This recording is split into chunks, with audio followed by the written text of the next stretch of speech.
a planté des pommes de terre. Elles sont où, les pommes de terre? Alors, les pommes de terre, elles sont pas sorties, elles ont dû pourrir. Putain, c'est horrible. Non, c'est Et les grandes là-bas, c'est quoi? Alors, Dis-moi là, là-bas. c'est de la rhubarbe. Ah, la rhubarbe. La rhubarbe, c'est le seul truc qui est sorti. On en fait des magnifiques confitures. Hein. Ouais. C'est ça. Hein. Ou des gâteaux. Voilà. Alors là, j'ai tiré un. Tiens, on va monter au-dessus pour montrer. Ouais. Alors, Vas-y, monte, passe devant. L'idée, c'est de planter toutes sortes de plantes qui poussent et qui puissent vivre totalement Voilà. intégrées les unes aux autres. Donc, par exemple, ici, j'ai mis du maïs. Où? Ben, là où il n'y a rien.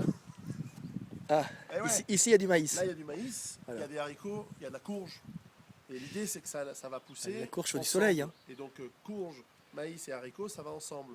Parce que ça régénère la terre, parce que ils prennent de la terre des substances différentes. Le haricot va utiliser le plant de maïs comme étape, comme tige pour grimper. Et puis, les courges vont bien aussi plus tard dans la saison. D'ailleurs, je crois aux États-Unis, ils les appellent les Three Sisters, c'est-à-dire les trois sœurs qui vont toujours ensemble et qui vont bien. L'idée, c'était de faire un grand jardin en permaculture ici, mais c'est juste pas possible. Voilà. On n'y arrive pas. Voilà, c'est le réchauffement climatique. Oui, on n'arrive pas. Voilà. Donc, ça veut dire quoi? Ça veut dire que, par exemple, cette année, c'est l'exemple classique d'une année catastrophique pour qui a son potager.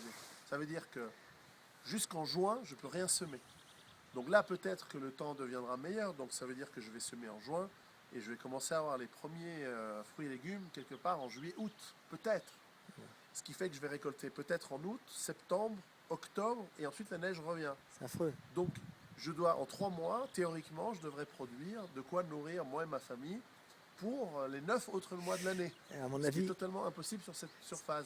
cette année, ça sera chasse. Hein. Donc cette année, ça va être supermarché, Ah, comme merde, d'habitude. c'est pas la chasse. Mais ouais, bah, moi je chasse pas. J'ai de quoi chasser, mais je chasse pas encore en ce moment. Donc ça veut dire que les stocks de nourriture, même pour celui qui veut être totalement autonome avec sa nourriture, sont importants. Parce que si tu as une année de merde, tu as besoin de tes stocks. Sinon, tu n'y arrives pas. Alors l'idée, c'est que tu n'as pas tout le temps des années de merde, mais ça fait réfléchir lorsqu'il y a des grandes catastrophes climatiques, lorsqu'il y a des grandes éruptions volcaniques avec des années où il y a de très mauvais climat. C'est arrivé en 1815. C'est le plus prévoyant qui survit. C'est le plus prévoyant qui survit et des civilisations se sont viandées à cause de mauvaises récoltes plusieurs années successives. Parce qu'une fois qu'il n'y a plus de grains dans les silos, c'est fini. Et elles ont dû changer de territoire. Voilà. Donc voilà, bah, ça c'est mon. Alors moi, en mars, quand j'avais prévu tout au jardin, je me disais, ouais, en juin, je vais pouvoir frimer, je vais pouvoir faire le kéké en disant, ouais, tu vois, avec permaculture, j'ai réussi à faire un super truc. Alors peut-être pas les tomates ici à la montagne, mais enfin, je pensais quand même montrer. Alors cette saison, il y a les asperges, cette saison, il y a les cerises, il n'y a rien. Il faut du chou, il faut des chou, produits russes. Le chou, c'est plus tard dans l'année. On va en avoir, enfin, on va en planter, là, mais là, on a arrêté parce que ça sert à rien. Donc, même les mauvaises herbes, elles ne poussent pas. C'est quand même incroyable. Pourtant, c'est bien vert. Ouais. Je Alors vous là, montre tu un peu, voilà. Hein. C'est quand même bien vert. Hein. Ah ouais, bah c'est vert, ouais. Ça, il y a de la flotte. Alors ça, c'est le chantier, c'est tout plat. Hein. Ouais, alors on a ramené les cailloux pour faire le deuxième mur. Mais c'est impossible de poser les fondations de béton sans le. Ouais, sans le. J'ai pas le stabilisateur hein, avec Non, on s'en fout, c'est artisanal. ton iPhone. Non, je vais passer devant comme ça. C'est quoi? C'est un composteur ça, il Ouais, va nous montrer. alors Alors ça, voilà, c'est bien. ça c'est le composteur. Hein. Alors composteur, ça c'est cool parce que bah, tous les déchets végétaux et même de la cuisine, donc quand tu coupes tes légumes, ce que tu n'utilises Voilà. pas, tu mets Ils en sont compost. dedans là, on peut en voir. Ouais, bien sûr. Voilà, hein. Bah, ça fermente bien, ça pue. Ouais, ça va. Bah, je pense qu'il y a déjà les asticots Voilà, qui s'y c'est mettent. bien. Alors, Ah, il y a on vient même de le les mettre. œufs. Ouais, je Oh, mets- vitamine de ces odeurs de fermentation, c'est infect. N'est-ce pas? Bah écoute, ouais, on rajoute ça, on rajoute quelques rameaux, un peu de. Alors on pourrait rajouter des produits parce que l'idée c'est de faire chauffer pour que ça composte encore plus vite, mais bon, comme là, ça va pas fonctionner. Mais enfin bon, l'idée c'est que tu récupères et donc le compost tu le mélanges avec ta terre. L'idée aussi dans la permaculture c'est de faire moins de labour, mais tu peux le semer par-dessus, tu peux recouvrir ce que tu prépares au printemps ou en automne avec ce qui reste du compost. Et ça va nourrir la terre avec les C'est déchets. très donc à tu la mode recycles au maximum. Québec. Je sais Ouais. qu'au Québec, ils adorent le. Moi, Ils ça, a- les fleurs, elles Les sont composteurs. chambouillées, En Il y a, plus, il y a la quand même des voisine, fleurs pour faire le plaisir aux voisin me filles. dit- Ouais. Non, mais c'est aussi pour attirer les abeilles qui vont polliniser. Ah oui, Là, les oui, abeilles, oui. je sais pas ce qu'elles vont foutre, il n'y a rien. Donc, il semblerait-il qu'elles sont en train de crever, là, les abeilles, parce qu'il fait trop froid. Il n'y a pas de bruit. Pourtant, y a je vois pas du de pollen nourriture. partout, mais c'est pollen des arbres. Ouais, non, Des c'est. fleurs dans les arbres. Ouais, un petit peu. Dans les champs, il y en a quand même. Et Un petit peu. du pissenlit, tu peux faire des salades. Je vois là-bas du pissenlit Ouais, jaune. alors, les seuls trucs du jardin qu'on a mangé jusqu'à présent, c'est les orties. Ah. On avait des jeunes pousses d'orties et puis on avait des jeunes pousses de. Comment on appelle Voilà, c'est ça, non? ça? De. Ouais, ça c'est. Non, ça c'est. Non, c'est quoi ça? C'est de quoi? C'est de l'ortie ou de la menthe? La menthe. Non, c'est de l'ortie. Et voilà, de l'ortie. Hein. Voilà. Moi, Voilà. la botanique, Alors, c'est toi, pas toi, trop t'as mon cassé fort. les pierres qui sont là pour faire. Alors, on les a sortis du camion. Je dois Ah, avouer qu'on d'accord. les a achetées parce que celles-là, on les avait prises dans la rivière. On n'a absolument pas le droit, mais celles-là, on les a achetées D'accord. et elles sont super lourdes. Putain, T'as ton petit jardin d'été où normalement tu vas pique-niquer. Hein. Ouais, voilà, normalement. Voilà. Là, t'as la maison. Là. Hop, le stock de bois. On monte le stock de bois. Hein. C'est important en cas de pénurie. Hein. De toute façon, ici, c'est dans les Alpes suisses, il y a du bois partout. Hein.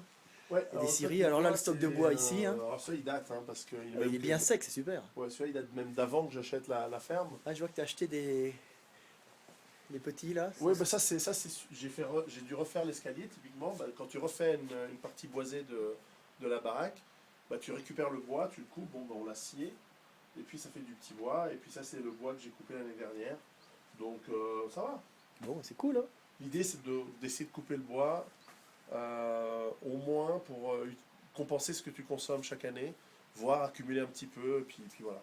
Voilà. Pour le moment, tu es à quoi? Tu es au chauffage fuel, électrique. Alors, on est encore au fuel et le chauffe-eau est aux pompes à chaleur. Mais Ça, c'est bien. En Suisse, hein, il y a une réglementation sur les pompes à chaleur, alors, hein, la je crois. réglementation, c'est qu'aujourd'hui, quand tu fabriques une nouvelle maison en Suisse, tu dois plus être, en tout cas sur Genève, Ouais. c'est pas le cas ici, mais de plus en plus, tu ne peux plus faire au fuel. Tu dois avoir un chauffage utilisant ce qu'ils appellent les puits canadiens, je crois. Voilà. Pompes à chaleur basées Dans le- au sol ou à l'air. En profondeur ou en surface? Ah, je pense Il y a- que il y a- l'architecte a l'option, mais ils essaient de limiter Oui, au je crois maximum Je crois que c'est une obligation le maintenant de fuel. Ouais, construction plus en et ça plus. fait des économies d'énergie. Il faut savoir qu'en France, notre beau pays, à un moment, ils ont fait des réglementations pour pouvoir justement faire des économies d'énergie. Et il y avait des aides d'État aux pompes à chaleur. Et comme ils ont vu qu'ils perdaient beaucoup d'argent, parce que justement, ça consommait plus beaucoup, les maisons consommaient plus beaucoup, ils ont vite arrêté ces aides et c'est devenu très cher. Alors que Ouais. normalement, Bah c'est oui. économique. Mais comme on a du nucléaire, il faut le rentabiliser. On empêche justement la pompe à chaleur. On a trouvé que c'est une très mauvaise idée parce qu'on perd beaucoup d'argent Ouais, avec c'est vrai. ces magnifiques économies qu'on fait aux pompes à chaleur. Ouais, d'autant que le nucléaire, c'est très très cher en fait, parce que c'est une technologie, au-delà du risque d'accident, c'est très cher au kilowattheure. Mais enfin, parce que si on tient compte de tout le processus de fabrication, plus les risques, je veux dire, votre guerre au Mali, c'est aussi un coût qu'il faudrait ajouter à On l'a- l'industrie. On ne l'a pas très cher en Mali. On finance juste l'armée. Oui, mais quand même, ça vous coûte du fric d'aller là-bas. Enfin, Oh, mais je dirais, pas il tant que devrait- ça. il Parce devrait- qu'on vend bien notre électricité après partout. Ça nous fait une C'est certaine vrai. autonomie. ça va. Donc, et puis les Africains qui sont là-bas, en général, on leur prend c'est du quoi?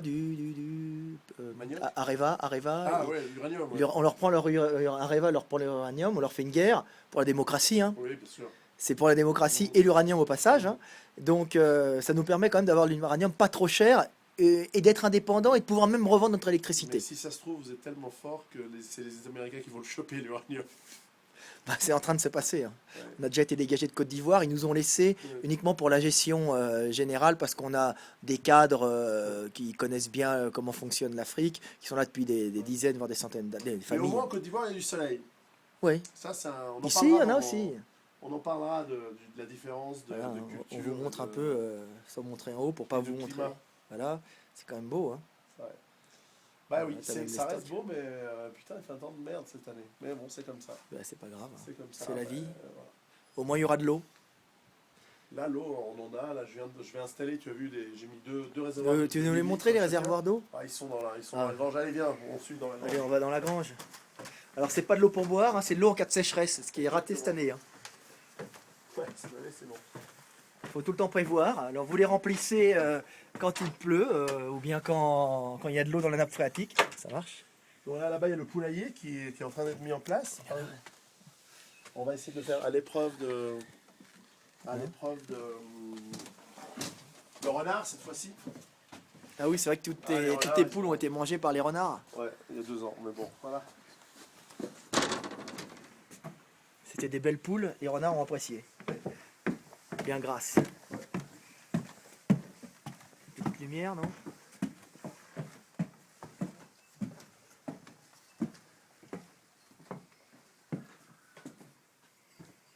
Rien ne se jette, donc les vieux chauffe-eau qui étaient électriques, bon, je les ai quand même gardés. C'est un chauffe-eau électrique, ça? Ça, c'était les anciens que j'ai remplacés avec des chauffe-eau pompes à chaleur. Ça, c'est un quoi? Ben, ça, c'est du électrique, c'est du, je sais pas, de 300 litres. D'accord. Enfin, l'idée, c'est je jette plus rien. Ça peut servir comme réservoir d'eau. D'accord. Ça peut- Et voilà, alors ça, c'est tes réservoirs qui ont été installés. Non, ils ne sont pas encore installés, mais on les a achetés. Non, qui vont être installés alors, Ouais. voilà. Donc 1000 litres chacun. Hein, c'est pas pour la consommation, c'est pas pour boire, hein, c'est Non, pour c'est, les. en C'est cas pour de le, sécheresse. en cas de sécheresse pour le potager. Hein. Normalement. Donc voilà, donc on va recueillir l'eau du toit. Et puis ils sont légèrement décalés, donc lorsqu'un se remplit, il va remplir le deuxième. Impeccable. Et voilà, donc ça donne 2000 litres d'eau. D'accord. L'eau potable ici étant disponible toute l'année, puisqu'il y a une source. Mais c'est vrai que je voulais avoir plus simple que de canaliser la source. Tu n'as pas encore canalisé? Si, mais enfin, il y a deux sources. Il y en a une qui est canalisée pour la maison, qui nous apporte l'eau potable de la baraque et l'eau des sanitaires. Et puis une qui n'est pas canalisée et qui est accessible, mais qui est de l'autre côté du jardin. Donc c'est voilà, c'est juste, je préfère investir 150 € pour avoir deux. C'est combien pièce ça? On les a eu d'occasion. Ah oui, c'est bien. Donc j'ai payé 150 € pour les deux. C'est bien. Ouais, c'est pas cher. Ça vaut plus cher dans le commerce. Hein. Ouais, je pense. Et donc voilà, 1000 litres, 1000 litres. Mhm. C'est pour arroser le jardin. Cette D'accord. année, on n'a pas besoin. On ne sait jamais. Ça peut arriver. Hein. Donc voilà. Hop. Ça, c'est pour jeter les ennemis. Ouais, c'est tout. Tu vois, rien ne se perd, rien ne se jette. Tout ce qui est en bois, Ça peut brûler. tout est gardé parce qu'une porte, ça peut toujours servir. Des planches peuvent toujours être réutilisées pour construire quelque chose. Et dans le pire des cas, ça peut toujours être brûlé. D'accord. Ok. Bon bah merci Pierrot. T'as d'autres trucs à nous montrer? Non, ça va. C'est juste c'est une année de merde. Alors là, le seul avantage, c'est comme je disais souvent, c'est que quand il fait mauvais, ben, on a plus de temps pour les gamins, on a plus de temps pour s'occuper de sa Tu peux famille. écrire aussi. Écrire, ben, voilà, et puis lire.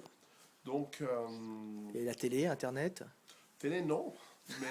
Mais Internet, T'aimes pas ouais. les émissions de divertissement, les jeux, les émissions de variété? Ah ouais, non, moi je suis en fait, je regarde des marathons du Big Deal en loop. Ouais, c'est sûr. Donc, ouais, j'ai envie de me lobotomiser. Voilà. Ça suffit. Et puis Non, voilà. sur Internet souvent. Voilà, on va faire du tir, on va faire beaucoup d'exercices physiques en ce moment. D'accord, ouais. Donc on en parlera dans le bouquin qu'on va faire. D'accord. Bon, bah écoute, salut Pierrot, à bientôt. Hein. Ciao. Merci hein, de m'avoir accueilli. Hein. Bye.